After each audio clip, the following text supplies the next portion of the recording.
የደስተኛ ዜጎች መኖሪያ ነች።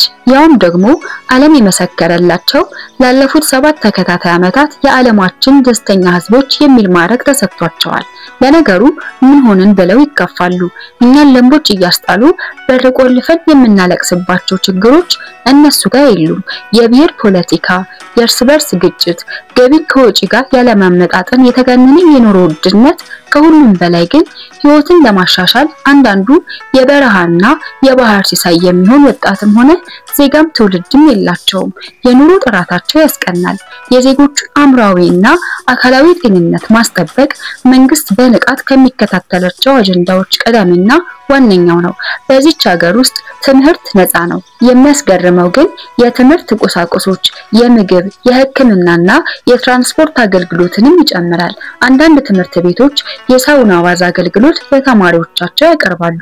የሁለተኛ ደረጃ ትምህርታቸውን ያላጠናቀቁ ተማሪዎች በቀን ከ5 ሰዓት በላይ አይማሩም።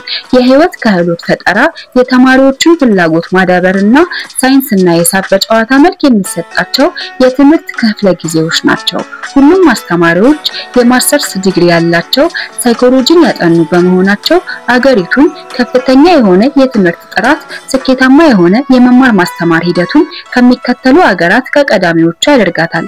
መንግስት ለዜጎቹ አነስተኛ ወርሃዊ ክፍያ ያላቸው መኖሪያ ቤቶችን ከማቅረብ ጀምሮ ዝቅተኛ ገቢ ያላቸው ቤት አልባ ዜጎችን የቤት ባለቤት እስከማድረግ የሚደርስ ድጋፍ ያደርግላቸዋል። ጥንዶች ልጅ ሲወልዱ መንግስት ለልጁ አልባሳት፣ ንጽህና መጠበቂያ ዕቃዎችን አድርጎ እንኳን ደስ አላችሁ በማለት ስጦታ ይልክላቸዋል። ይሄ ሁሉም ወላጅ የሚያገኘው የመንግስት ስጦታ ነው። ወላጆች በስራ ገበታ ላይ ሆነው ልጅ ቢወልዱ 320 ቀናት የጋራ የሆነ እረፍት ይሰጣቸዋል። ሰራተኞች ለሳምንት 5 ቀን 48 ሰዓታት በስራ ገበታ ላይ ያሳልፋሉ። በአመት የ5 ሳምንት ወይንም የ35 ቀን እረፍት ይሰጣቸዋል።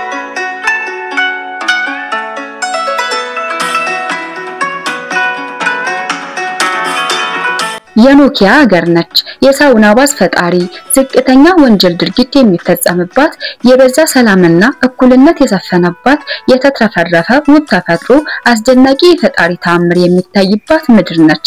አሁን ለምሳሌ በፊንላንድ ሰሜናዊ ክፍል ላፕላንድ ግዛት ውስጥ ነው ያለነው። እዚህ የሚያስገርመው በግንቦት ወር አጋማሽ ቀጣዩን ጨለማ ወይንም ምሽት ለማየት ከ50 ቀናት ወይንም ከአንድ ወር በላይ መጠበቅ ይኖርብዎታል። በዚህ ስፍራ በግንቦት ወር አጋማሽ የወጣችው ፀሐይ በተለመደው 12 ሰዓት ልዩነት አትጠብቅም።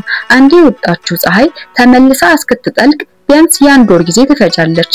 ቁርስ እየበሉ የሞቋትን ፀሐይ እራት ሰዓት ላይም ዘቅዘቅ ብላ ተጠብቀውታለች።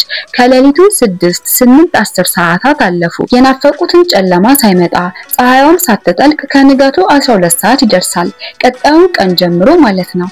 በዚህ ሁኔታ ከ30 እስከ 70 ቀናቶችን ያስቆጥራሉ።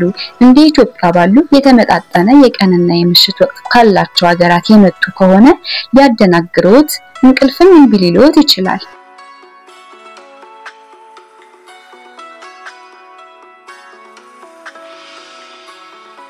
አሁንም ከዚህ ግዛት ሳንወጣ በጋው አልፎ ክረምትን ተቀበለናል። ወሩ ህዳር፣ ቀኑ የመጨረሻዎቹ ቀናት። በእነዚህ ቀናት የሚያገኙትን ፀሐይ በደንብ አድርገው ያጣጥሙት። ምክንያቱም ለቀጣዮቹ አንድ ወር ለሚያህሉ ቀናት ፀሐይን ሲናፍቁ ቢውሉ አትገኝም። የበጋው ህይወት ተቃራኒ ክረምትም ላይ ይከሰታል። አሁን ከጠዋቱ 2 ሰዓት ላይ ያሳያል። ባትሪ ይዘው ስራ ወይንም ትምህርት ቤት ይሄዳሉ። ምሳ ሲመገቡ ጨለማ፣ ከስራ ሲመለሱ ያው ጨለማ ሆኖ ያገኙታል። ሳይንስ ስለ ክስተቱ ሳይንሳዊ ምክንያት ይሰጣል። እኛ ግን አንድ ነገር ተምረን እናልፋለን። ልብ ብለን ያላስተዋልናቸው ብርሃንና ጨለማ፣ ቀንና ምሽት ካላጣናቸው የማይገባን ለሰው ልጆች የተሰጡ ልዩ በረከቶች ናቸው። ለዚህ ተመስገን ብለናል። ለዚህ ደግሞ የሰው ልጅ ከተሰጠው ተፈጥሮ ጋር የመላመድ ደረጃን ያስተዋሉ በአገራችን አይደለም ለወራት አንድ ቀን ሳይመሽ ወይንም ሳይነጋ ቢውል ምን ጉድ በአገራችን ተፈጠረ፣ ያለም ፍጻሜ ደረሰ ያስብለናል። እዚህ ግን እርሶን እንቅልፍ ያሳጡት ብርሃናማ ጊዜያት፣ ያስፈራውት የቀን ጨለማ ጊዜያት አይረብሿቸውም። ሁሉም የዕለት ተዕለት ሰላማዊ ኑሯቸውን ይመራሉ። ዛሬ ያለነው ፊንላንድ ሲሆን ይችን አስደናቂ ሀገር እንጎበኛለን። ፊንላንድ ሰሜን አውሮፓዊት ሀገር ነች። የኖርዲክ አርም ትባላለች። ከ338400 ስኩዌር ኪሎ ሜትር በላይ የቆዳ ስፋትና 5.5 ሚሊዮን ህዝቦች ይኖሩባታል። ከሩሲያ፣ ኖርዌይና ስዊድን ጋር ድንበር ትጋራለች። ጽዱ ሀገር ነች። ከቦዮቿ የሚፈሰውን ውሃ ሳይቀር ለመጠጥ የሚያስመኙ 75 ከመቶ መሬቷ በደን የተሸፈነ ነው። ከ180 ሺህ በላይ ሐይቆች አሏት። የውብ መልክዓ ምድር መገኛ ናት። የፊንላንድ ዜጎች ፊኒሽ ይባላሉ። የዓለማችን ቁጥር 1 ደስተኛ ህዝቦች ናቸው። ቡናና ወተት ይወዳሉ። አንድ ፊንላንዳዊ በቀን በአማካይ ከግማሽ ሊትር በላይ ወይንም ከ4 እስከ 5 ሲኒ ቡና ይጠጣል። ይህ ደግሞ የሚጠቀሙትን የቡና መጠን መዝግበው ከያዙ ሀገራት በህዝብ ቁጥር ማነስ በተጠቃሚዎቹ ብዛት ፊንላንድ የዓለማችን ከፍተኛ ቡና ተጠቃሚ ሀገር ያደርጋታል። የአገሪቱ በረዷማ የአየር ጸባይ ለትኩስ ቡና ፍጆታቸውን ሳይጨምረው አልቀረም። ፊንላንድ በአርክቴክት ሰርክል ላይ የተዘረጋች ከ-20 እስከ -30 ዲግሪ ሴልሺየስ የሚደርስ ቀዝቃዛ የክረምት ወቅት ያላት ሀገር እንደሆነች በሰሜናዊ የሀገሪቱ ክፍል ይህ የበረዷማ የክረምት ወቅት ከ5 እስከ 7 ወራቶች ሊቆይ ይችላል። ፊንላንዳውያን እነዚህን ወቅቶች ሙሉ በበረዶ የተሰሩ ሆቴልና መዝናኛ ቦታዎችን ገንብተው የተለያዩ ፌስቲቫሎችን እያከበሩ ያሳልፉታል። በፊኒሾች ዘንድ በረዶ ከቅዝቃዜው ይልቅ ጠቀሜታው ይበዛል። ፊንላንድ ከሁሉም ቀድማ ዓለም ሊረሳቸው የማይችለውን ስልክ የፈጠረች ሀገር ነች። በወቅቱ የፊንላንድ 4% ጂዲፒ 25% የውጭ ንግድ የሚሸፈነው በኖኪያ ነበር። ከ130 ሀገራት በላይ ደንበኞቹ ነበሩት። የ90ዎቹ ትውልድ መሆኑ በኖኪያ ስልክ ጌም ሱስ ተለክፈው እንደነበር አይክዱም። ታዲያ እርሶ ብቻ አይደሉም። በዓለም ዙሪያ በቢሊዮን የሚቆጠሩ ሰዎች እኩል ሱሰኞች ነበሩ። በ2007 አፕል የመጀመሪያውን የአይፎን ተች ስክሪን ስማርትፎን ለገበያ ሲያቀርብ ዓለም የኖኪያን በተን ስልክ እየተወ ፊቱን ወደ አይፎን አዞረ። በአመቱ ኖኪያ 32% ኪሳራ ደረሰበት። ራሱን ከተፎካካሪዎቹ ጋር ማዘመን ያቃተው ኖኪያ እየተረሳ የአይፎንና ሳምሰንግ ስልኮች እየገነኑ መጡ። የኖኪያ ስልክ ከዘመኑ ጋር እኩል መራመድ ባይችልም ስለ ስልኩ ጥራትና ጥንካሬ እርሶም ምስክር ነዎት።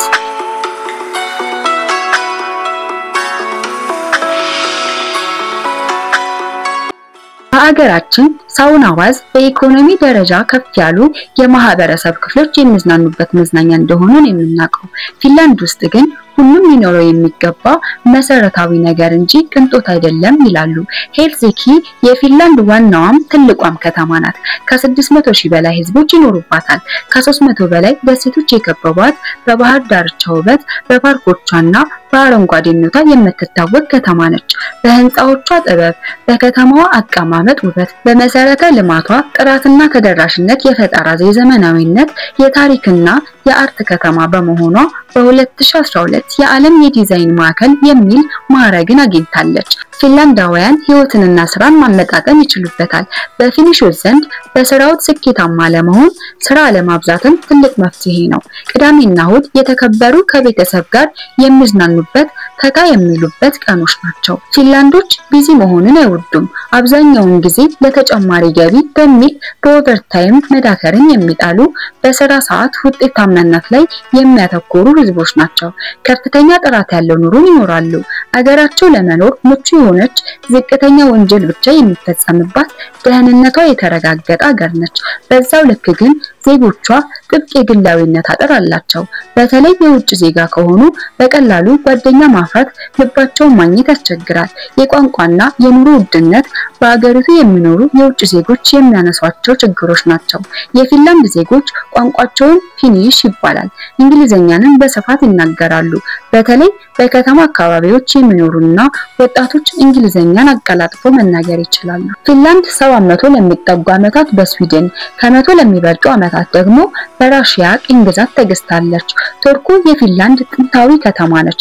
በ13ኛው ክፍለ ዘመን የተቆረቆረች እስከ ፈረንጆቹ 1812 የፊንላንድ ዋና ከተማ ሆና አገልግላለች። ፊንላንድ ከስዊድንና ከባልቲክ የንግድ መስመር ጋር የምታገናኝ የወደብ ከተማ ነች። የቱርኩ ካቴድራልና የቱርኩ ቤተ መንግስት የከተማው ውበቶች ናቸው። ቱርኩ ካስትል በ13ኛው ክፍለ ዘመን በስዊዲሽ ኪንግደም የተገነባ ጥንታዊ ወታደራዊ አስተዳደር ቦታ ነበር። ነበር። ዛሬ ላይ ሙዚየምና ኤግዚቢሽን ማዕከል ሆኖ ያገለግላል።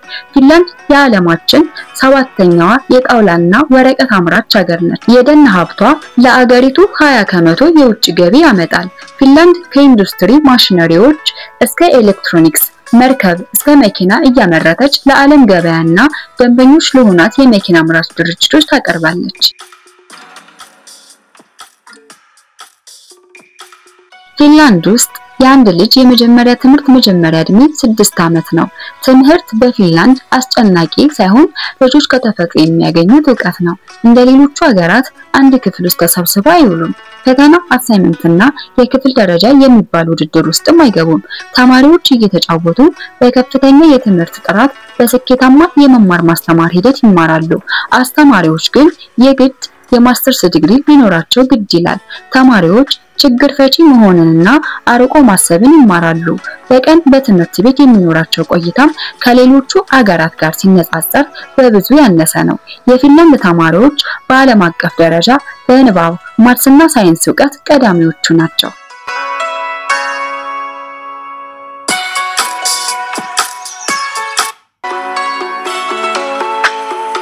ውድ የአልፋ ሚዲያ ቤተሰቦች የዛሬው የፊንላንድ ጉዟችን ይህንን ይመስላል። አብራችሁን ስለቆያችሁ እናመሰግናለን።